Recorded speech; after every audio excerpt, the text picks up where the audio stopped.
그러면 오늘 말씀을 읽도록 하겠습니다. 오늘 말씀의 본문은 출애굽기 11장 1절에서 10절입니다. 제가 읽도록 하겠습니다. 여호와께서 모세에게 이르시기를 내가 이제 한 가지 재앙을 파로와 애굽에 내린 후에야 그가 너희를 여기서 내보내리라.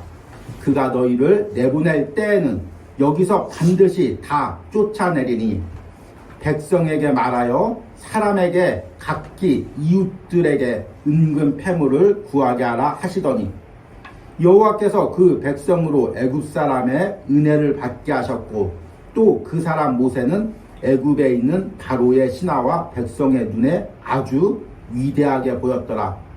모세가 바로에게 이르되 여호와께서 이와 같이 말씀하시기를 밤중에 내가 애굽 가운데로 들어가리니 애굽 땅에 있는 모든 처음 난 것은 왕위에 앉아있는 바로의 장자로부터 맷돌 뒤에 있는 몸종의 장자와 모든 가축의 처음 난 것까지 죽으리니 애굽 온 땅에 전무후무한 큰 부르짖음이 있으리라. 그러나 이스라엘 자손에게는 사람에게나 짐승에게나 개 한 마리도 그 혀를 움직이지 아니하리니 여호와께서 애굽 사람과 이스라엘 사이를 구별하는 줄을 너희가 알리라 하셨나니 왕의 이 모든 신하가 내게 내려와 내게 절하며 이르기를 너와 너를 따르는 온 백성은 나가라 한 후에야 내가 나가리라 하고 심히 노하여 바로에게서 나오니라. 여호와께서 모세에게 이르시기를 바로가 너희의 말을 듣지 아니하리라. 그러므로 내가 애굽 땅에서 나의 기적을 더하리라 하셨고 모세와 아론이 이 모든 기적을 바로 앞에서 행하였으나 여호와께서 바로의 마음을 완악하게 하셨으므로 그가 이스라엘 자손을 그 나라에서 보내지 아니하였더라. 아멘. 제가 지난주 금요일은 사모님과 우리 아이와 함께 뮤지컬을 한 편 보았습니다. 기독교 뮤지컬이죠. 시간이 2시간 10분입니다. 그래서 아이와 함께 이것을 볼 수 있을까 조금 처음에는 부담스러웠습니다. 그런데 그 2시간 10분 동안 저도 그렇고 우리 사모님도 그렇고 우리 아이도 그렇고 얼마나 큰 은혜를 받았는지 모릅니다. 주제도 조금 무거웠습니다. 요한계시록입니다. 여러분 요한계시록 하면 어떤 생각이 납니까? 갑자기 무서운 생각이 나고 이런 재앙이 나타나면 어떡하나 이런 두려운 마음이 생깁니다. 제가 어렸을 때는 이 요한계시록이 한국 교회에서 굉장히 유행했습니다. 그래서 부흥회나 사경회를 하면 주제가 다 요한계시록이었습니다. 당장 전쟁이 날 것 같고 당장 666이 나올 것 같고 그리고 이제 바코드로 다 찍어서 바코드 받은 사람 다 지옥 갈 것 같고 이런 두려운 마음이 있었습니다. 그런데 우리가 뮤지컬 보면서 깨달은 것은 두려운 마음이 아니라 하나님이 주시는 소망입니다. 요한계시록을 주인공이 에클레시아라는 여인을 통해서 아도니아라는 왕자님을 기다리는 그 마음으로 표현하고 있습니다. 그래서 요한계시록에 나오는 7교회들을 돌아다니면서 그 교회들이 세상 문화에 또는 핍박에 타락에 물든 것들을 보고 그 가운데서 그 아도나이에 대한 간절한 사랑을 지키는 내용이 이 뮤지컬의 내용이었습니다. 배우들도 연기를 너무나 잘하고 특별히 그 요한계시록을 통해서 그 당시에 타락한 문화를 이 시대의 문화와 접목해서 잘 보여주고 있습니다. 아이랑 보기도 너무 유익했고 아이도 이 뮤지컬 보고 큰 감동을 받았다고 이야기를 했습니다. 그런데 이 뮤지컬에서 요한계시록을 해석할 때 아가서의 말씀으로 해석합니다. 그래서 뮤지컬 전에 목사님이 나와서 성경의 한 구절을 읽어주는데 아가서 8장 6절이었습니다. 너는 나를 도장같이 마음에 품고 도장같이 팔에 두라.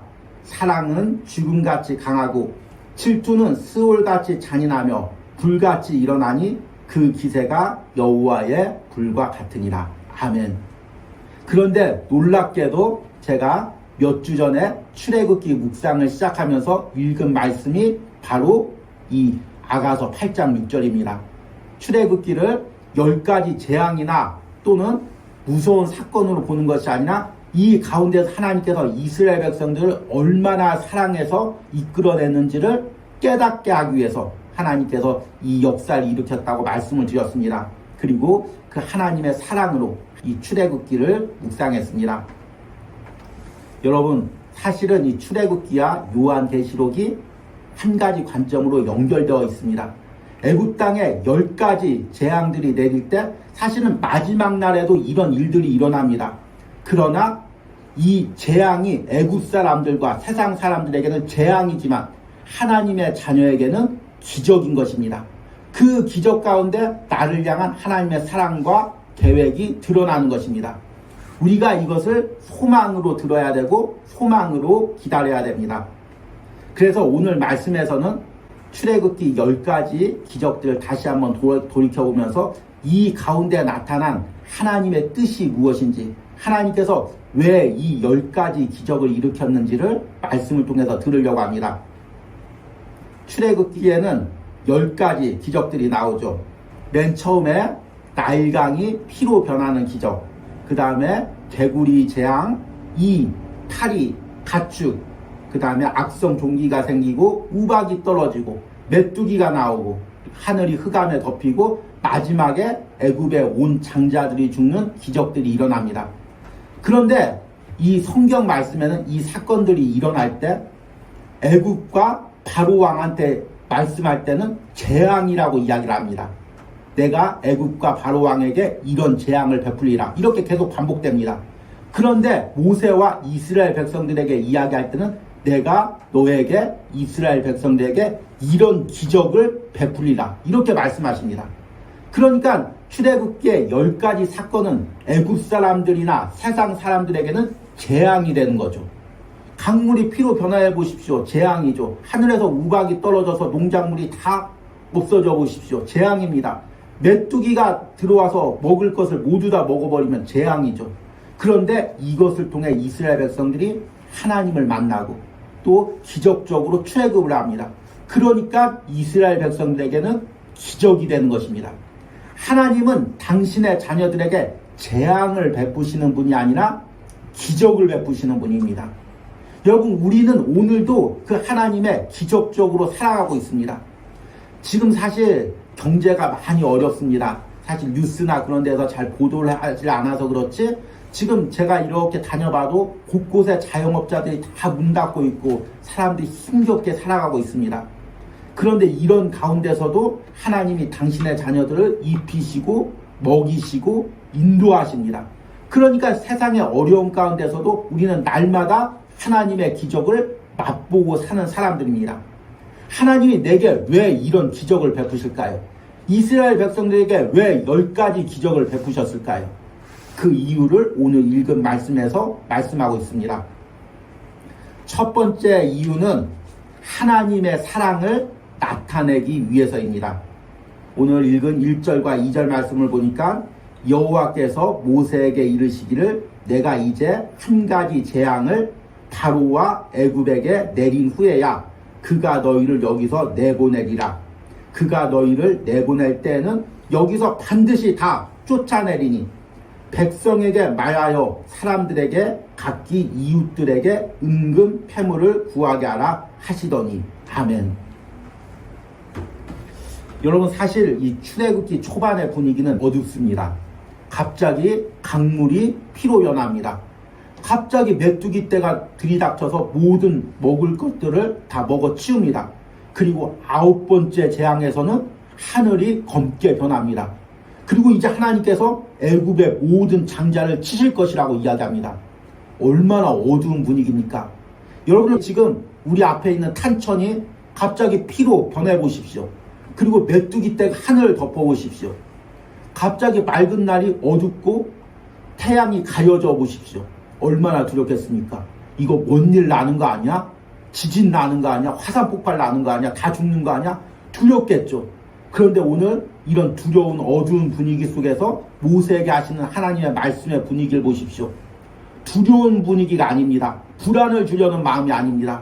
하나님께서 지금 이스라엘 백성들에게 이런 애굽인들에게 재앙이 내리겠지만 이 기적을 통해 너희는 출애굽하리라. 자유를 얻으리라. 그냥 자유를 얻는 것이 아니라 애굽 백성들에게 은금 패물을 구하게 해서 그것을 가지고 나오게 아니라, 그리고 오늘 뒤에 말씀을 보니까 애굽에서 이런 재앙이 내릴 때도 그리고 하나님께서 너희를 보호하리라. 그리고 너희가 있는 곳에는 개 한 마리도 혀까지 또 움직이지 않을 정도로 평안하게 너희를 지켜주리라. 내가 나의 사랑으로 너희를 보호해 주리라.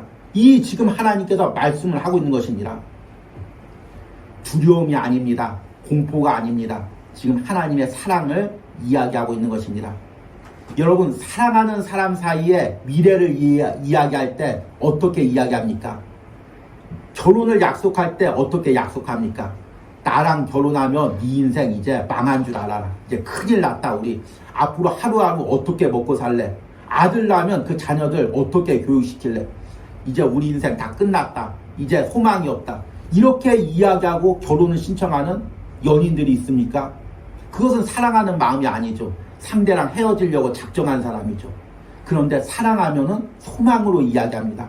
비록 물질이 없지만, 지금 상황이 없지만 나는 너와 있으면 행복해. 우리가 이 어려움도 다 떨치고 뚫고 나갈 수가 있어. 하나님께서 우리 축복해 주실 거야. 우리 자녀들 행복하게 키울 수 있을 거야. 사랑하면 소망이 있습니다. 왜냐하면 사랑하는 사람 사이에는 같이 있는 것만으로도 행복하고 미래가 밝게 보입니다. 그런데 서로에 대한 부담감이 있으면 계속 어두운 소리만 하죠. 부정적인 이야기만 하죠. 그런데 하나님이 나와 함께 하시면 마찬가지입니다. 이 세상을 창조하신 하나님이 나를 사랑하시고 나와 함께 하시는데 어떻게 소망이 없겠습니까? 왜 불안한 마음이 있겠습니까? 왜 두려운 마음이 있겠습니까? 소망으로 앞날을 바라보게 되는 것입니다. 여러분, 내 안에 하나님이 있는지 없는지, 내가 하나님과 동행하는지 동행하지 않는지 어떻게 알 수 있을까요?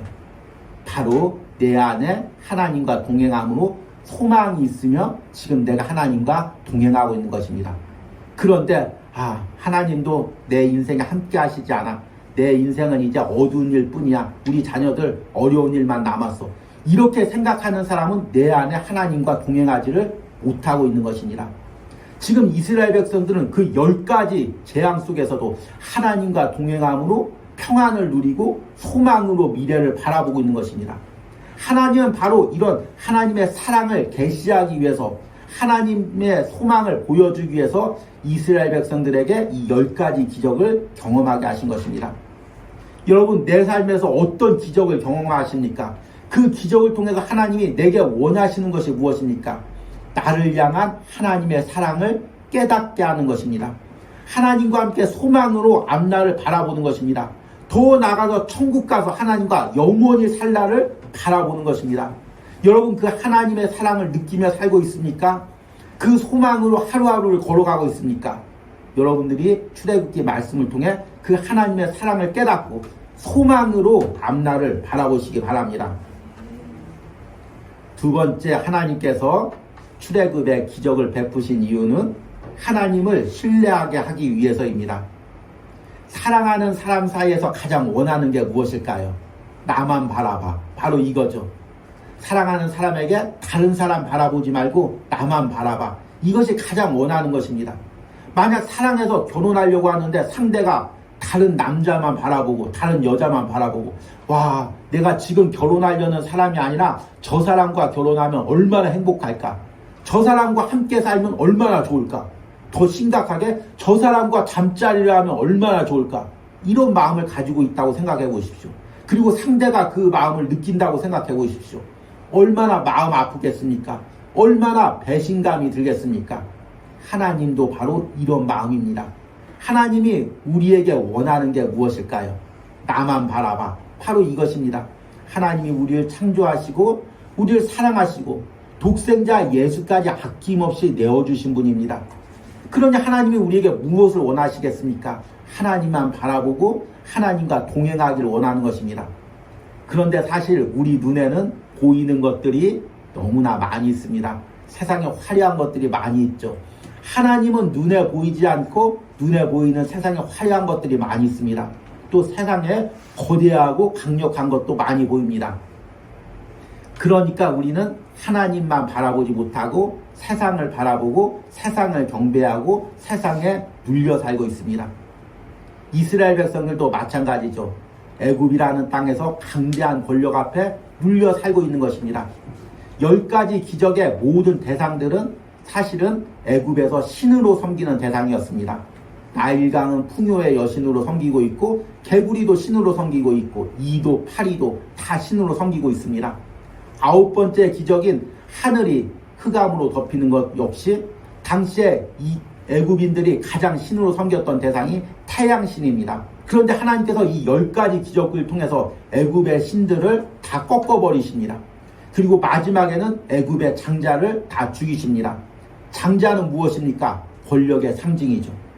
애굽인들이 그처럼 신처럼 떠받들어 살고 이스라엘 백성들도 그들 앞에 주눅이 들고 그것들 신뢰하고 살아갈 때 하나님께서 이스라엘 백성들이 바라보고 있는 모든 것들을 다 기적으로 꺾어버리신 것입니다.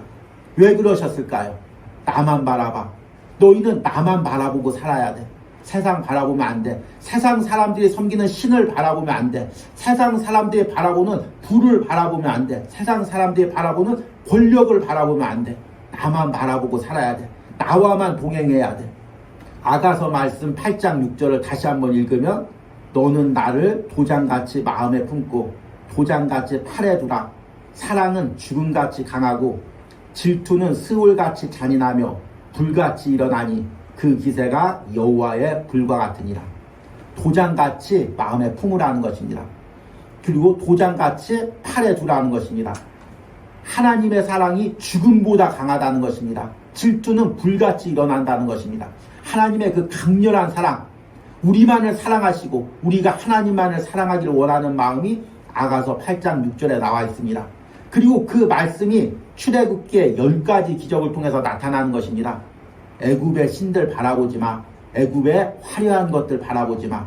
애굽에서 누리는 부들, 먹을 것들, 향락들 바라보지 마. 나만 바라봐. 나와만 동행해. 나와 함께 광야를 지나가자. 나와 함께 가나안 땅까지 걸어가자. 나와 함께 천국까지 걸어가자. 지금 하나님께서 이렇게 말씀하고 계신 것입니다. 여러분, 내가 무엇을 바라보고 있습니까? 무엇을 붙들고 있습니까? 때로는 하나님께서 그것을 다 무너뜨리십니다. 왜 그럴까요? 하나님이 나와 동행하기 위해서입니다. 하나님만 바라보게 하기 위해서입니다. 하나님만 신뢰하게 하기 위해서입니다. 여러분, 사랑하는 사람 사이에는 철저하게 상대를 신뢰해야 됩니다. 상대만을 바라봐야 되죠. 우리가 하나님과 동행하면서 그 마음으로 하나님과 동행하시기 바랍니다.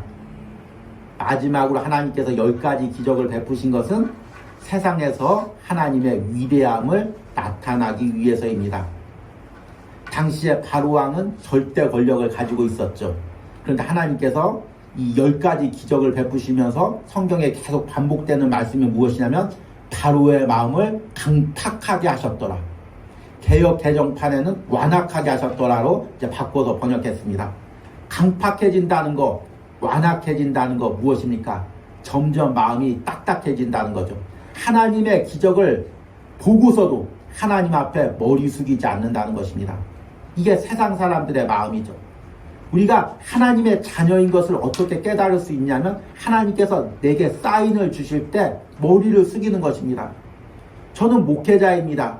그래도 항상 내가 혹시 어떤 건강에 연약함이 생기거나 아니면 조금의 물질적인 연약함이 있거나 가정에 조금만 아픔이 있어도 이 온유하우스에 와서 제일 먼저 무릎을 꿇습니다. 하나님, 혹시나 내가 그동안 하나님 앞에서 교만한 거 있습니까? 하나님 뜻대로 살지 않은 거 있습니까? 항상 하나님 앞에 무릎을 꿇습니다. 그리고 하나님 앞에 고개를 숙입니다. 이것이 하나님의 자녀의 모습이죠. 그런데 세상 사람들의 모습은 어려움을 당할 때면 당할수록 목이 더 뻣뻣해집니다. 고개를 듭니다. 하나님, 내가 뭘 잘못했습니까? 왜 나에게만 이런 어려움을 주십니까? 이렇게 하나님께 따집니다. 완악해지는 거죠. 강팍해지는 거죠. 바로의 마음입니다. 그러나 하나님께서는 10가지 기적을 통해서 그 바로를 결국에는 꼬꾸라뜨립니다. 그래서 바로가 결국에는 모세 앞에 꼬꾸라져서 제발 좀 우리를 떠나가라 이렇게 이야기를 하게 되는 것입니다. 그 완강했던 바로가, 그 강했던 바로가 결국은 하나님 앞에서 꺾어지는 것입니다. 하나님은 세상의 모든 부와 권세를 결국엔 다 꺾어버리실 것입니다. 앞에서 요한계시록을 이야기했는데 요한계시록의 최종적인 결말이 무엇입니까? 결국에 세상의 그 모든 권세와 자랑과 우리가 섬기는 모든 것들이 하나님 앞에서 다 불타고 사라지는 그 날이 온다는 것입니다. 그것이 우리 예수님이 다시 오실 날이죠. 세상 사람들은 두렵죠. 왜냐하면 내가 전부라고 생각했던 나의 재산이, 나의 집이, 나의 권력이 한순간 사라지니까 얼마나 두렵겠습니까? 얼마나 절망하겠습니까? 그런데 하나님의 자녀는 소망으로 그 날을 기다리는 것입니다. 사랑으로 그 날을 기다리는 것입니다. 하나님께서 세상의 모든 것들을 꺾어버리시고 하나님의 위대하심을 나타내실 그 날을 기다리는 것입니다.